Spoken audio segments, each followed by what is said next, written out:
მოგესალმებით. ეს წიგნების თაროა, მე ალექსანდრე ლორთქიფანიძე ვარ და ჩვენ ვიწყებთ წიგნების თაროს 22-ვე სეზონის ჯგუფური ეტაპის კიდევ ერთ თამაშს, რომელშიც ერთმანეთს დაუპირისპირდებიან შემდეგი გუნდები: San Pablo და Ad Astra Infinitum.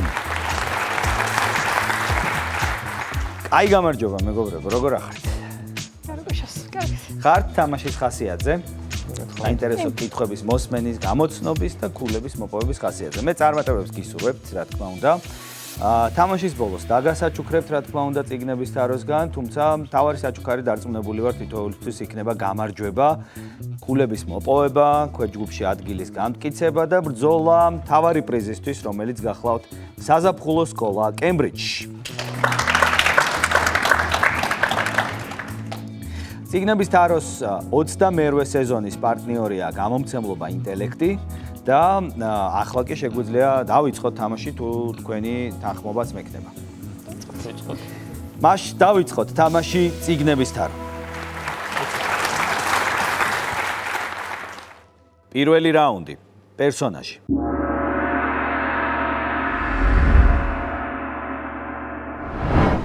პერსონაჟი, რომელიც თქვენ უნდა გამოიცნოთ, მე-19 საუკუნეში შექმნილი ცნობილი რომანის პროტაგონისტია. მას ხშირად მიიჩნევენ იმ რთული შიდა ევოლუციის მაგალითად, რომელსაც ნაწარმოებში გადის ადამიანი.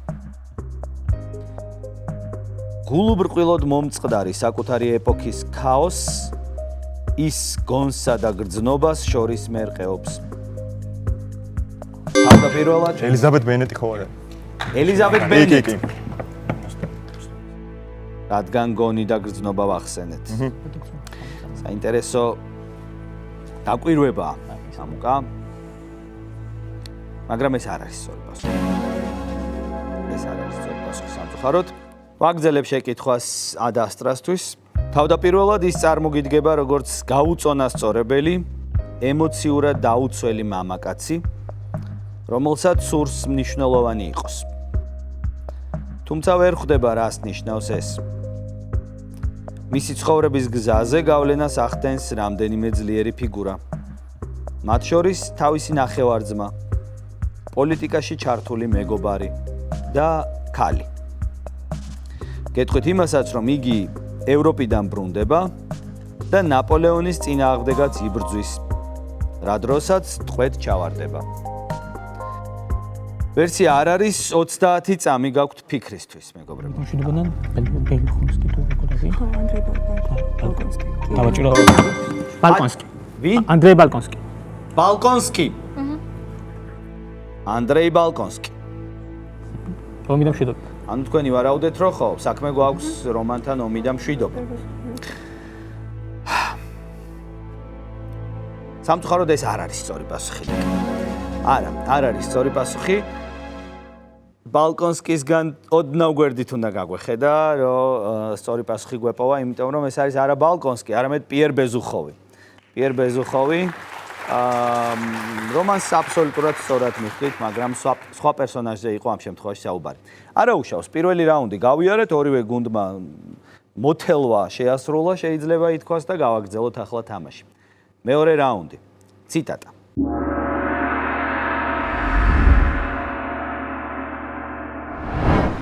იმ ღამეს მოვიდა საშინელი თქეში, ნაშვა ღამევიდან წვიმდა დაუცხრომლად. შემოდგომის პირველი სუსხი ჩამოდგა. მას ბრძოლაში მიღებული იარა განუახლდა. ფეხი ასტკივდა, მაგრამ წინაპართა წესის დარღვევა არ ისურვა და წინა ღამის უძილარმა უთენია ითხოვა ცხენი.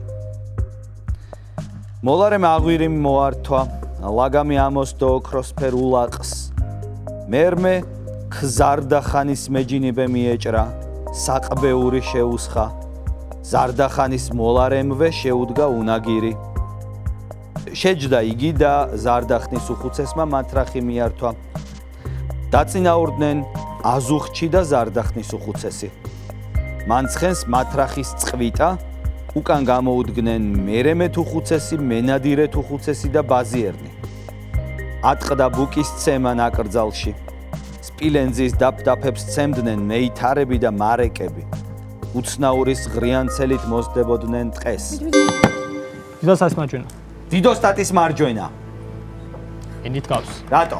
ენით გავს და არის გამსახურდია სენა? ესეთი ძარღვიანი ქართული უცნაური სიტყვების გადაკოწიწება ერთმანეთთან. ეს არის დიდოსტატის მარჯვენა, ეს ორი პასუხია ნამდვილად. აი სტილისტურად დაიჭირეს მსგავსება და ნუ შინაარსშიც რაღაცა მსგავსების დაჭერა მერე უკვე შეიძლებოდა რა თქმა უნდა ეპოქასთან თუ ასე ვთქვათ მოცემულობასთან რომელიც აქვს ამ ნაწარმოებს. დიდოსტატის მარჯვენა 3-0 ხდება ანგარიში წინ გადის Ad Astra Infinitum. გავაგზავნოთ თამაში. მესამე რაუნდი. დოკუმენტური.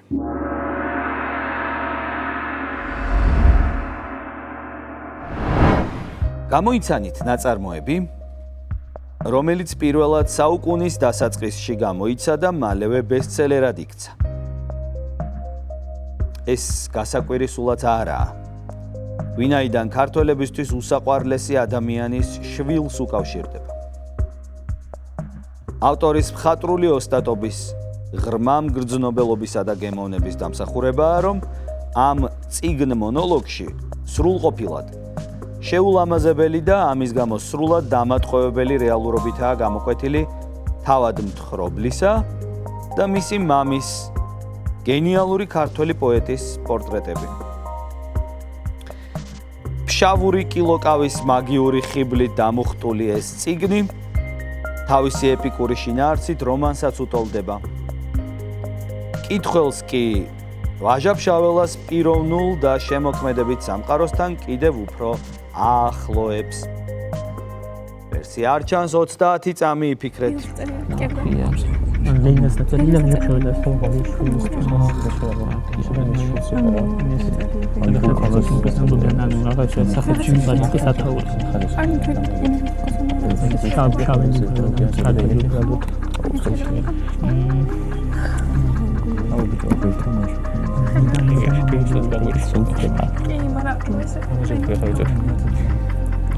სამი, ორი, ერთი ამოიწურა 30 წამი და დამატებით მინიშნებას წაგიკითხავთ. დამატებით გეტყვით, რომ გამოსაცნობი ნაწარმოები ერთგვარად ეთნოგრაფიული ტექსტიცაა. მისი მთხრობელი გულქან რაზიკაშვილია, რომელიც მამის ვაჟა-ფშაველას პორტრეტს გვიხატავს. 3, 2, 1. მე მგონი ამას ისედაც მივხვდით. პირველივე მაგრამ სამხულიაზე მივხვდით, მაგრამ სახელი არ აქვს. წიგნის სახელი ვერ გაიხსენეთ. მთხრობელი გულქან რაზიკაშვილია, წიგნის ავტორად მოგვევლინა ეთერ თათარაიძე, ხოლო წიგნს ქვია მამამა ღმერთს ჩამახყარა სახელი. მამამა ღმერთს ჩამახყარა სახელი ძალიან საინტერესო ინფორმაციას გვაძლევს ვაჟა-ფშაველას შესახებ, ისეთ ავთენტურს და მისი შვილის პირით გადმოცემულს. გავაგზავნოთ თამაში. მეოთხე რაუნდი. სხვადასხვა.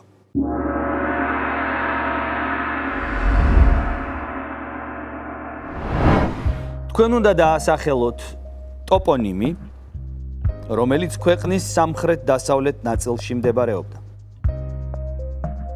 როგორც ცნობილია, ეს ადგილი იულიუს კეისრის არმიას ჰქონდა დაპყრობილი და რომის იმპერიის შემადგენლობაშიც შედიოდა. მის დროშაზე წითელ და თეთრ ფერებს შევხვდებოდით. საინტერესოა, რომ აქაურ მოსახლეობას ხშირად ახასიათებდნენ როგორც უხეშ, უშიშარ და პირდაპირ პიროვნებებს, რომლებიც თავისუფლების იდეას ბუნებრივად ატარებდნენ. ეს რეგიონი დღეს ცნობილია თავისი წითელი ღვინით. ბორდო. ბორდო. ხო, წითელი ღვინო. წითელი ღვინო. სამხრეთ დასავლეთი. სამწუხაროდ არ არის სწორი პასუხი ბორდო, მამკა. ბორდო და გავაგზავნებ შეკითხვას თქვენი მეტოქისთვის. მის შემადგენლობაში შედიოდა ქალაქი ბორდოც. რაც შეეხება ლიტერატურას, გეტყვით, რომ სწორედ ამ ტერიტორიიდანაა წარმოშობით გამორჩეული ფრანგი პერსონაჟი. გასკონია. გასკონია. კი. ვინ არის გასკონია? დარტანიანი. და უხეში, უშიშარი და პირდაპირ. ეთყობა ნამდვილად სამივე ამ ეპითეტით შეიძლება შევამკოთ დარტანიანი. ეს არის გასკონია ნამდვილად, მეგობრებო, ეს სწორი პასუხია გასკონია. რეგიონზე იყო საუბარი, რომელიც ლიტერატურაში ძალიან ცნობილია, უკავშირდება არაერთი პერსონაჟი და ასე შემდეგ და მოკლედ გასკონიაზე იყო საუბარი. 6-0 ხდება ანგარიში 4 რაუნდის შემდეგ და მოდით ახლა ვნახოთ ვიდეო რგოლი და შევიტყოთ მეტი გასკონიაზე. გასკონია ისტორიული რეგიონია სამხრეთ-დასავლეთ საფრანგეთში, რომელიც საუკუნეების განმავლობაში გამორჩეული იყო თავისი ძლიერი კულტურული იდენტობით. ტერიტორია შუა საუკუნეებში ხშირად იცვლიდა მფლობელს, ხან ინგლისის გვირგვინის ქვეშ იყო, ხან საფრანგეთის, რაც მას პოლიტიკურად ერთ-ერთ ყველაზე საინტერესო რეგიონად აქცევდა. გასკონია განსაკუთრებით ცნობილია თავისი ღვინითა და გასტრონომიული ტრადიციებით. სწორედ ამ რეგიონთანაა დაკავშირებული ისეთი პროდუქტი, როგორიცაა არმანიაკი, რომელიც ერთ-ერთ უძველეს ბრენდად ითვლება საფრანგეთში. კულტურულად გასკონია ხშირად ასოცირდება თავისუფლების მოყვარე და უშიშარ ადამიანებთან. ეს სტერეოტიპი იმდენად გამყარდა, რომ ფრანგულ ლიტერატურაში გასკონიელი ამაყი და თავგადასავლების მაძიებელი ადამიანის სინონიმად იქცა. ბრუნდებით თამაშში 4 რაუნდი გავიარეთ და დროა რომ გადავინაცვლოთ მეხუთე რაუნდზე. მეხუთე რაუნდი. ვიდეო შეკითხვა.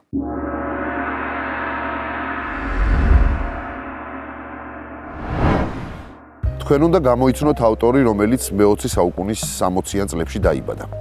საინტერესოა, რომ ის 8 წლის განმავლობაში ჰიროშიმაში ცხოვრობდა და მასწავლებლად მუშაობდა.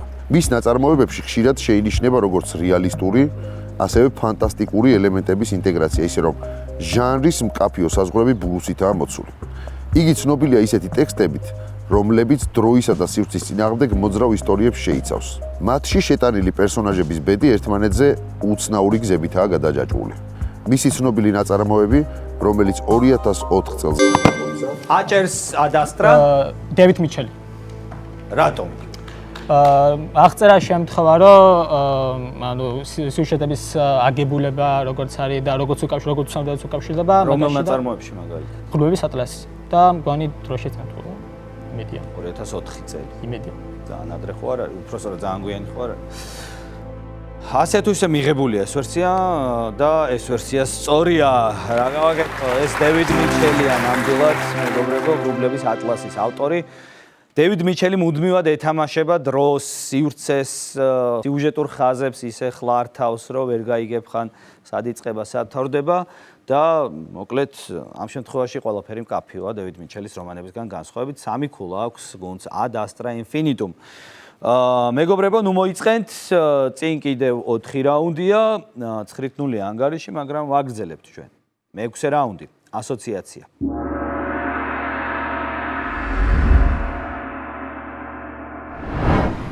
წინააღმდეგობა, გადაწყვეტილება, მოგზაურობა, პორტუგალიური გემი, მეკობრეები, საფრთხე, ექსპედიცია, კატასტროფა, გადარჩენა, ნაპირი,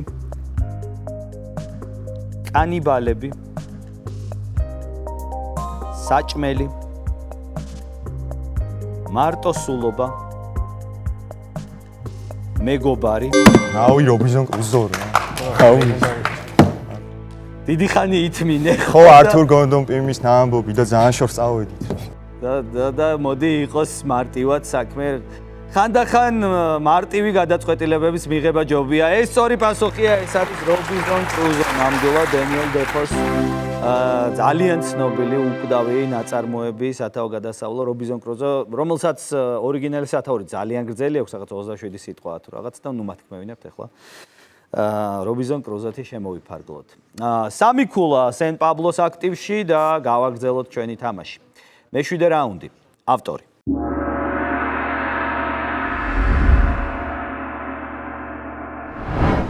გამოიცანით ავტორი, რომელიც მე-20 საუკუნის ლიტერატურაში თავისუფლებისა და ინდივიდუალური ძიების ერთ-ერთი უმთავრესი სახეა. ის მე-20 საუკუნის 20-იან წლებში მასაჩუსეტსში დაიბადა. საინტერესოა, რომ იგი ათლეტურობით გამოირჩეოდა. ჭიდაობდა, თამაშობდა ამერიკულ ფეხბურთს. აღსანიშნავია ისიც, რომ ოჯახური წარმომავლობის გამო კარგად იცოდა ფრანგული და პოეზიას ამ ენაზეც წერდა. ის ცნობილია სწრაფი, ნაკადისებრი წერის სტილით, რასაც სპონტანურ პროზას უწოდებენ. თაობის ამ გამორჩეულ ავტორს მნიშვნელოვანი ტექსტები აქვს დაწერილი. ერთი მათგანი ამერიკაში მოგზაურობას ეხება. კერუაკი. კერუაკი. ფრანგულ ენაზე, ანუ მგონი ფრანგულ-კანადური წარმომავლობა აქვს და მაგაში ჯდება და მოგზაურობა, რა თქმა უნდა, ამერიკაში, კერუაკი პირველი. გზაზე. გზაზე. ეს თავისუფლების მედროშე ავტორი ნამდვილად არის ჯეი კერუაკი, ეს სწორი პასუხია. მე-20 საუკუნის ამერიკული ლიტერატურის ერთ-ერთი საკულტო ფიგურა შეიძლება ითქვას. მასზე დაშენდა მთელი თაობების ლიტერატურა შემდეგ. ჯეი კერუაკი ნამდვილად ეს ადამიანია და კიდევ სამი ქულა დაიბრუნეს უპირატესობა ad astra infinitumმა. ვაგრძელებთ მეგობრებო, მერვე რაუნდი, ეკრანიზაცია.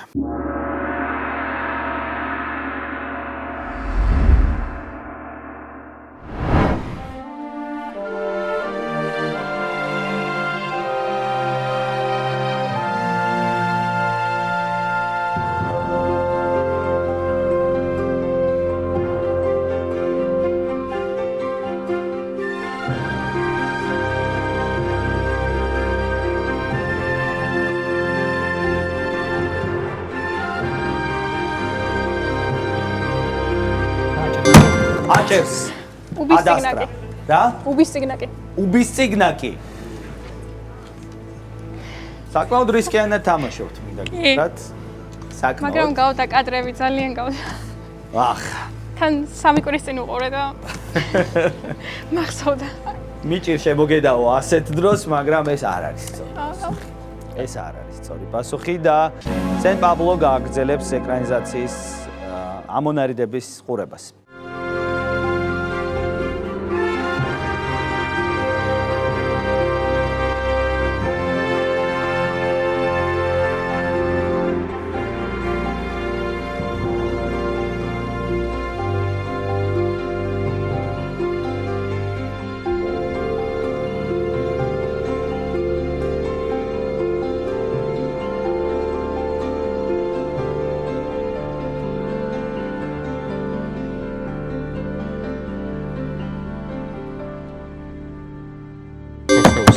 აჭერთ. ედემის აღმოსავლეთით სტაინბეკის. ედემის აღმოსავლეთ. არ მისხანების ლუკა. ბიჭო. მისხანებს დავნები? მისხანების ტევნები. აი შე არა. მისხანებს დავნებია. ეს იყო ძალიან ლამაზად ხრიანში დარტყმული ბურთი, რომელიც ძელს ხვდება. მისხანებს დავნები. რომ ეს არ არის სწორი პასუხი, სწორი პასუხია თაგვებსა და ადამიანებს. სტაინბეკის გარემო და ატმოსფერო გავს ერთმანეთს და ამიტომ წახვედით ედემის აღმოსავლეთისკენ, მაგრამ არა, ამ შემთხვევაში ეს იყო თაგვებსა და ადამიანებზე. ძალიან ახლოს ჩაუარეს პასუხს. დასანანია, მაგრამ რა გაეწყობა, ჩვენ გავაგრძელოთ. ნაწარმოების რაუნდს წარმოგიდგენთ გამომცემლობა ინტელექტი. მეცხრე რაუნდი, ნაწარმოები.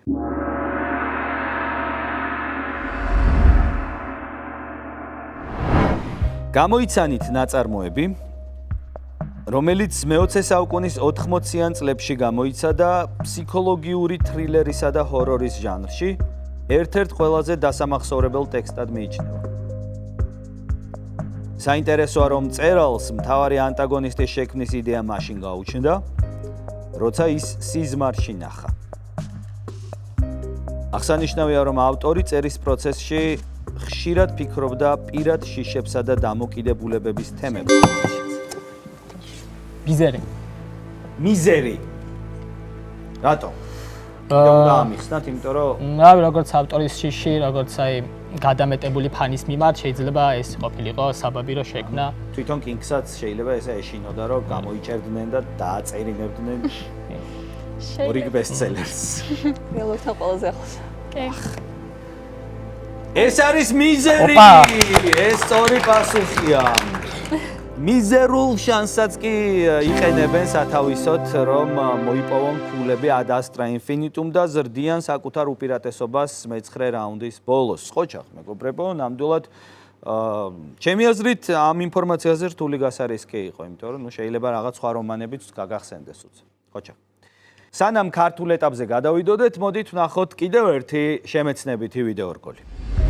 ჯეკ კერუაკი ამერიკელი მწერალია, რომელიც ბითთაობის სიმბოლოდ იქცა. საინტერესოა, რომ თავისი ყველაზე ცნობილი წიგნის გზაზეს პირველადი ვერსია მან სულ რამდენიმე კვირაში ერთიან უწყვეტ გრაგნილზე დაწერა, რადგან არ სურდა ფურცლების შეცვლით წერის რიტმი დარღვეულიყო. კერუაკმა დიდი როლი ითამაშა 1950-60-იანი წლების კონტრკულტურის ფორმირებაში. მისი ტექსტები შთაგონების წყაროდ იქცა ბობ დილანისა და ჯიმ მორისონისათვის, რომლებიც მის თავისუფლების იდეასა და ცხოვრების სტილს იზიარებდნენ. დღეს ჯეკ კერუაკი მიიჩნევა ავტორად, რომელმაც ლიტერატურაში სპონტანურობა და პირადი გამოცდილების პირდაპირი გადმოცემა ახალ დონეზე აიყვანა. ამით კი გავლენა მოახდინა არა მხოლოდ ლიტერატურაზე, არამედ მთელი თაობის აზროვნებაზე. ვაგრძელებთ თამაშს, ვაგრძელებთ ქართული ეტაპით და გაიხსენდეთ ყველაფერი, რაც იცით საქართველოს შესახებ. პირველი ქართული რაუნდი, ისტორია.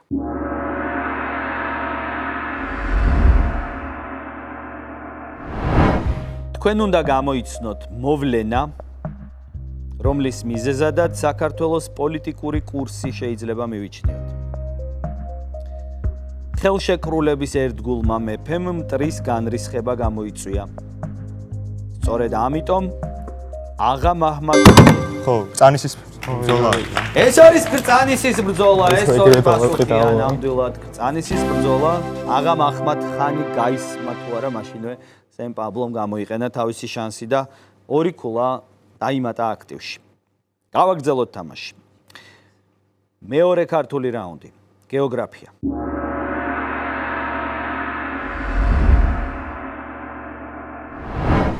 გამოიცანით სოფელი, რომელიც გურჯაანის მუნიციპალიტეტში, გომბორის ქედის ჩრდილო-აღმოსავლეთ კალთაზე, ზღვის დონიდან 510 მეტრზე მდებარეობს. საინტერესოა, რომ მე-17 საუკუნეში სოფელში დასახლდა აფხაზეთიდან გადასული შერვაშიძეების ერთი შტო, რომლებმაც შემდგომში მიიღეს გვარი აფხაზი. ისტორიულად სოფელი ქიზიყს მიეკუთვნება. საინტერესო ფაქტია, რომ სიღნაღის ციხე-კოშკების მშენებლობაში ამ სოფლის მაცხოვრებლებიც მონაწილეობდნენ. ცნობილია, რომ აქ მამულები ბარათაშვილებსაც ჰქონიათ. ბოლოს გეტყვით, რომ გადმოცემის თანახმად სოფლის სახელი კარგ ვენახთანაა დაკავშირებული. ხო, წინანდალია რა. წინანდალი. ეს არ არის სწორი პასუხი. არა. ეს არ არის სწორი პასუხი. ადასტრა ინფინიტუმს აქვს უფლება მომენტალურად დააჭიროს, თუ აქვს ვერსია? არ გაქვთ ვერსია. კარგ ვენახთან დაკავშირებულია კარდენახი, მეგობრებო, კარდენახი.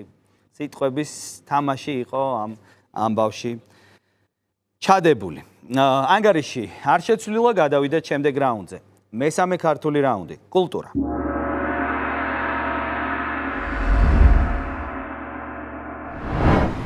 დაასახელეთ ადგილწარმოშობის დასახელების კონტროლირებადი უმაღლესი ხარისხის თეთრი შემაგრებული ღვინო.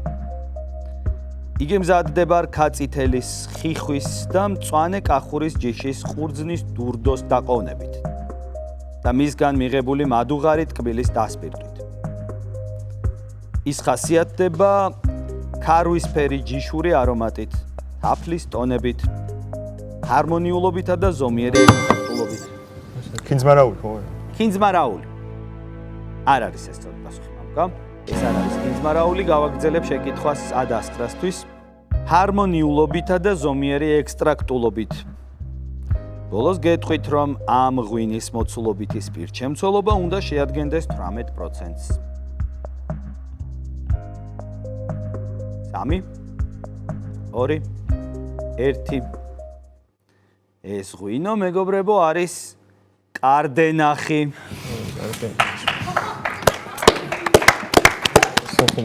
ბოლო ღვინის აღწერა იყო, არაფერი დამატებითი ინფორმაცია, იმიტომ რომ დამატებითი რაც შეიძლება და გვეთქვა, წინა კითხვაში უკვე ყველაფერი აღწერეთ. კეთილი. მოდით ახლა ხელოვნების რაუნდზე მოთამაშეები დატოვეთ მაგიდებთან. თეკლა, ნიკა, პირველი ზოგადი რაუნდი. ხელოვნება.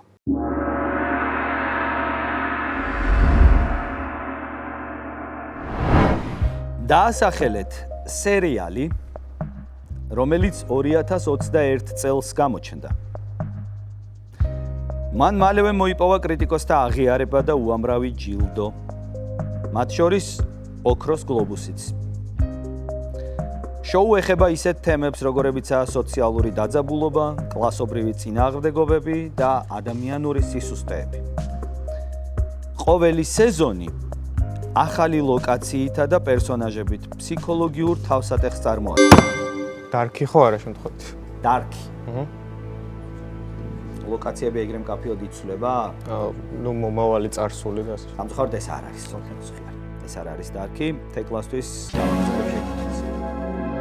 ფსიქოლოგიურ თავსატეხს წარმოადგენს, რომელიც თანამედროვე საზოგადოების პრობლემებს აშიშვლებს. გამოსაცნობი ნამუშევრის სიუჟეტი ჰავაიზე, სიცილიასა და ტაილანდში მდებარე მდიდრულ სასტუმროში ვითარდება, რომლის სახელიც ამ სერიალის სახელს ემთხვევა. ლოტუსი. დააზუსტე? თეთრი ლოტუსი მგონი. ეს სწორი პასუხია, ეს არის თეთრი ლოტუსი. ნამდვილად ასე ჰქვია ამ სერიალს და თვითონ სასტუმროების ქსელსაც ჰქვია თეთრი ლოტუსი და ამიტომ დაერქვა სერიალსაც. მეცნიერების რაუნდზე მოთამაშეებს უხმეთ. მარიამ, ზუკა, მეორე ზოგადი რაუნდი, მეცნიერება.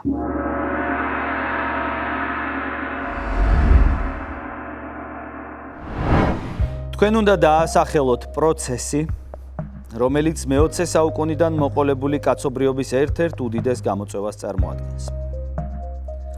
სწორედ ადამიანის ზემოქმედებაა მისი გამოწვევის უმთავრესი ფაქტორი. გლობალური დათბობა.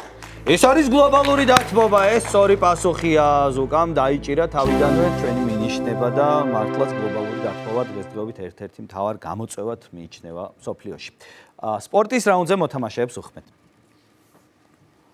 ნიკა, მამუკა, მესამე ზოგადი რაუნდი. სპორტი.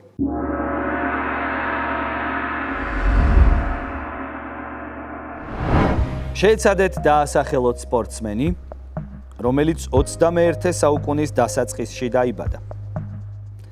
მან კარიერა მშობლიური ქვეყნის გამორჩეულ კლუბში დაიწყო, თუმცა 2018 წელს სხვაგან გადავიდა. სწორედ ამ წელს The Guardian-მა ის 60 საუკეთესო ახალგაზრდა მოთამაშეს შორის დაასახელა. 2019 წელს მან ქვეყანა დატოვა, თუმცა შემდეგ კვლავ დაბრუნდა. 2022 წელს სპორტსმენმა ევროპულ კლუბს მიაშურა, სადაც 71 მატჩში 14 გოლი გაიტანა. 2024 წელს ეს ფეხბურთელი ლიგა 1-ში გადავიდა. ხვიჩა კვარაცხელია. ხვიჩა კვარაცხელია. ეს არ არის სწორი პასუხი, ნიკა. არა, ეს არ არის სწორი პასუხი და შეკითხვას დავასრულებ მამუკასთვის. და სენტ-ეტიენის შემადგენელი. ზურიკო დავითაშვილი. ეს არის ზურიკო დავითაშვილი. ეს სწორი პასუხია. რაღაც დამაცადა დასრულება, იმიტომ რომ სენტ-ეტიენის ღირსებას დღემდე იცავს ზურიკო და ერთ-ერთი ლიდერიც არის ამ გუნდის. კეთილი მეგობრებო, ანგარიშია 17-9 და ნახოთ ბლიცში რა მოხდება. მანამდე შეგახსენებთ, რომ წიგნების თაროს 22 სეზონის პარტნიორია გამომცემლობა ინტელექტი. მოდი ვნახოთ ახლა ჩვენი შემეცნებითი ვიდეო რგოლი. ზურიკო დავითაშვილი ახალგაზრდა ქართველი ფეხბურთელია, რომელიც ბოლო წლებში ერთ-ერთ ყველაზე პერსპექტიულ ვინგერად ჩამოყალიბდა. საინტერესოა, რომ იგი ჯერ კიდევ ძალიან პატარა ასაკში მოხვდა საერთაშორისო სკაუტების რადარზე. ადრევე მოსინჯა ძალები საქართველოს ფარგლებს გარეთ. სამშობლოში დაბრუნების შემდეგ ის დინამო ბათუმში ხვიჩა კვარაცხელიასთან ერთად ასპარეზობდა, რასაც მოჰყვა საფრანგეთი. თავიდან ბორდოში თამაშობდა, 2024 წლიდან კი სენტ-ეტიენში დამკვიდრდა და დღეს მისი ერთ-ერთი ლიდერია. სწორედ სენტ-ეტიენთან ერთად ცდილობს დავითაშვილი საფრანგეთის ლიგა 1-ში დაბრუნებას. ბრუნდებით შოუში ბლიცის სათამაშოდ. ნიკა და მამუკა შეერკინებიან ერთმანეთს ბლიცში. წინ არის გუნდი AdAstra Infinitum, ამიტომ ნიკასთან ვითამაშებ ბლიცს. მზად ხარ? მზად ვარ. დავიწყოთ ბლიცი ნიკასთან.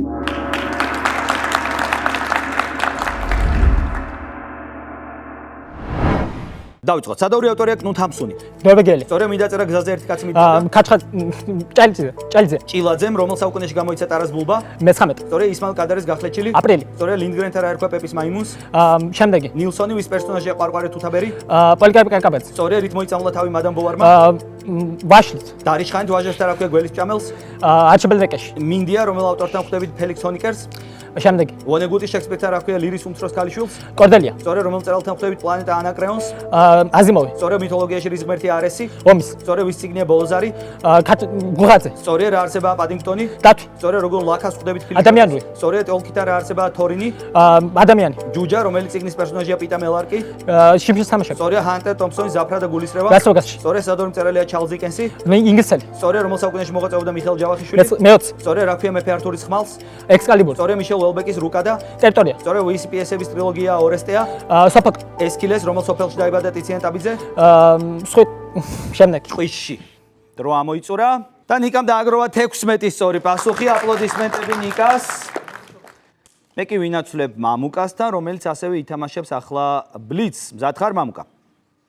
დავიწყოთ ბლიცი მამუკასთან.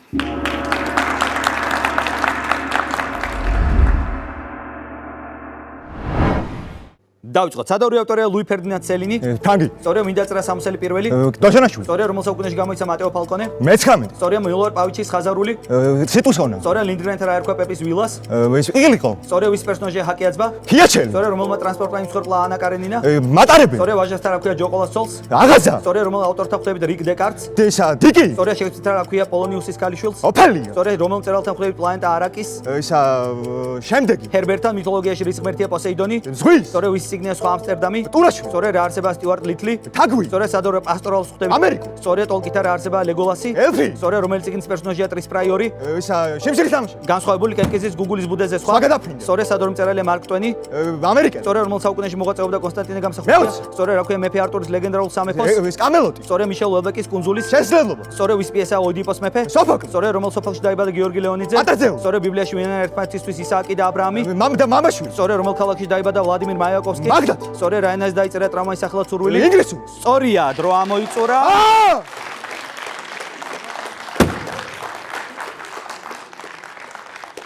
დრო ამოიწურა და ფერიული თამაში შემოგთავაზა მამუკამ 25 სწორი პასუხი ბლიცში. 25 სწორი პასუხი და დაბრუნდით მოთამაშეების სათამაშო მაგიდებთან რომ გამოვაცხადოთ ანგარიში. ეს რა იყო, მეგობრებო? ეს იყო, როგორც მანამდე აღნიშნეთ, ფსიქოლოგიური თრილერი და ჰორორი, როგორც კინგს ახასიათებს, რომელიც საბოლოოდ გადაწყდა ერთი ქულით და ანგარიშით 34-23 თამაში იმარჯვებს სენ პაბლო. აპლოდისმენტები. ბოლოს იფრინა ნამდვილად მამუკა ლაშკარავამ, მაგრამ მე მინდა რომ ხურვალი აპლოდისმენტები დავაჯილდოვოთ ადასტრაიო. ძალიან კარგად ითამაშა გუნდმა და დასანანია ნამდვილად ეს მარცხი ამ ყოველივედან გამომდინარე, მაგრამ მეგობრებო ორი თამაში წინ არის და მე მგონია რომ კიდევ უკეთეს თამაშებს გვაჩვენებს ეს გუნდი ჩვენს შემდეგ თამაშებში, ჩვენს ქვეჯგუფში და გისურვებთ რომ მე ჯგუფიდან გასვლის საგზურიც მოიპოვოთ. აპლოდისმენტებით გავამხნევოთ კიდევ ერთხელ Ad Astra Infinitum. წარმატებები სენ პაბლოს და მე რაღა დამრჩენია გარდა იმისა რომ დაგემშვიდობოთ. შეგპირდეთ რომ ერთმანეთს შევხვდებით აუცილებლად ციგნების თაროში, ამიტომ თქვენ უნდა უყუროთ ჩვენს შოუს და უგულშემატკივროთ გუნდებს საქართველოს ყველაზე მნიშვნელოვან ახალგაზრდულ პროექტში. ნახვამდის.